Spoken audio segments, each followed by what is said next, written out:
সুধী বন্ধুগণ, ওয়াকফ সম্পত্তি বিলের বিরুদ্ধে রাজ্য জমিয়তে ওলামার ডাকে প্রকাশ্য সমাবেশ।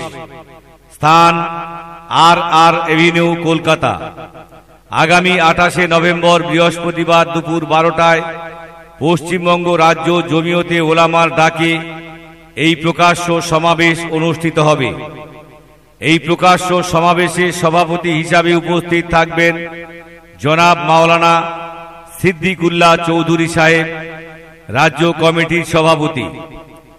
এই প্রকাশ্য সমাবেশে দলে দলে যোগদান করে সভাকে সাফল্যমণ্ডিত করুন এবং আপনি আপনার ইমানি দায়িত্ব। সাথী বন্ধুগণ, আপনারা জানেন কেন্দ্রের বিজেপি সরকার বিভিন্নভাবে ইসলাম এবং মুসলিম জাতিকে হেনস্থা করার চক্রান্তে নেমেছে।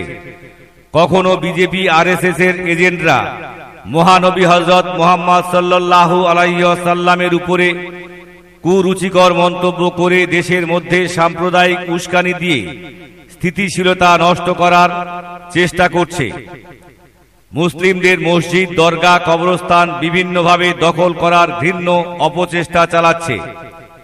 এরপর নতুন করে মুসলিমদের মসজিদ, দরগা, কবরস্থান, মাদ্রাসা, খানকা সহ সমস্ত রক্ষা করার জন্য পূর্বপুরুষদের রেখে যাওয়া সম্পত্তি দখল করার পায়তারা করছে। এই ব্যাপারে তারা পার্লামেন্টে বিল পেশ করেছে। ওয়াকফ সম্পত্তি মুসলিমদের নিজস্ব ধর্মীয় বিষয়, যা ইসলাম ধর্মে স্বীকৃত।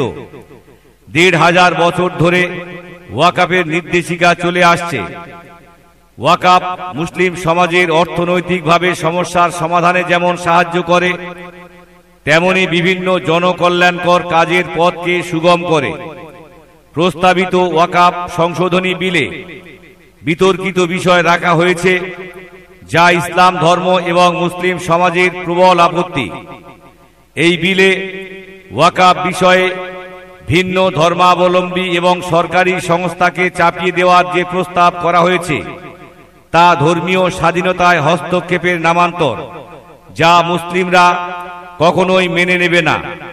এ বিষয়ে জাতীয় সংহতিকে বুক দিয়ে ধরে রাখা, হতাশা ও হীনমন্যতা কাটিয়ে সাংবিধানিক অধিকার আদায়ে সচেষ্ট হওয়া, একসাথে চলার স্বার্থে মিল্লি ইত্তেহাদ বজায় রাখাকে সম্মান রেখে পশ্চিমবঙ্গ রাজ্য জমিয়তে ওলামার ডাকে কলকাতা আর এভিনিউ, ধর্মতলাতে আগামী 28শে নভেম্বর বৃহস্পতিবার দুপুর 12টায় এক মহা সমাবেশে ডাক দিয়েছে।